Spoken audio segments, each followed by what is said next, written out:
This debut from Tae-Hoo Cole comes highly recommended from pretty much everyone in the book review world, but I actually picked it up in a small bookstore in Vermont because it was recommended by a good friend of mine, Harry McAllister. And I'm actually really glad that Harry's read this book because it's the kind of book on which you're going to want to compare notes. I found myself in a constant battle with this book, partly attempting to decide whether or not I cared that there doesn't really seem to be any semblance of an actual plot, but more because of the narrator, Julius. I spent most of my reading time deeply skeptical about whether or not he's supposed to feel like an actual human. Not only does he appear to have perfect recall about Dutch art, classical music, and Einstein quotations, but he routinely digresses about classical literature, film, and urban history. But maybe Julius is a narrator of the 21st century. Culturally, we might still fantasize about authors sitting in a quiet study with nothing but pen and paper, but let's be honest, who isn't working on a laptop these days? Other than, of course, Cormac McCarthy and his famous Olivetti typewriter. And who would bother to settle into work in a coffee shop that didn't have free Wi-Fi?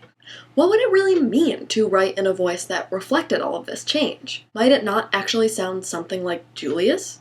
After all, what do any of us do when we see an interesting statue in the park? We read the inscription and type it into Google. Julius doesn't need perfect recall. Julius has the internet.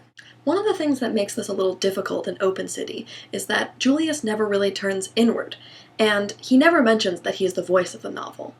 While other narrators might be extremely aware of their own storytelling, Julius acts more like a filter.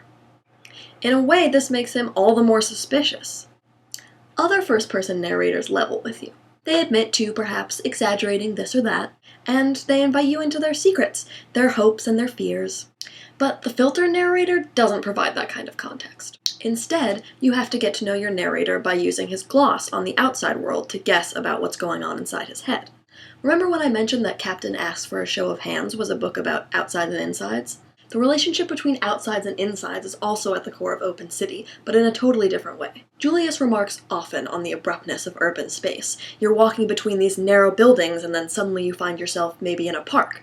Even something as simple as going inside and outside can be abrupt. Outside, of course, there's weather. It might be icy or rainy or windy. Inside, no such trouble. Inside is controlled. What might be an uncomfortable truth about humanity is that perhaps this abruptness also maps onto us. In a culture that's so concerned with identity and authenticity, performance is inevitable. It's just a question of what that performance will be. And how far could we push it, really? How far does Julius? Well, the more he loses himself in art and music, the more it becomes clear that this is all an elaborate cultural apparatus. Because Open City is written in first person, you might start out thinking that Julius' perspective is a comfortable window seat from which to view the cultural landscape of New York City. But later it seems perhaps you've been outside in the rain the whole time, and just didn't know it. It's an uncomfortable realization, yes, but it's also an important reminder of how little we really know about each other. Or ourselves. That was Open City, and I'll see you next week on Brave Little Books.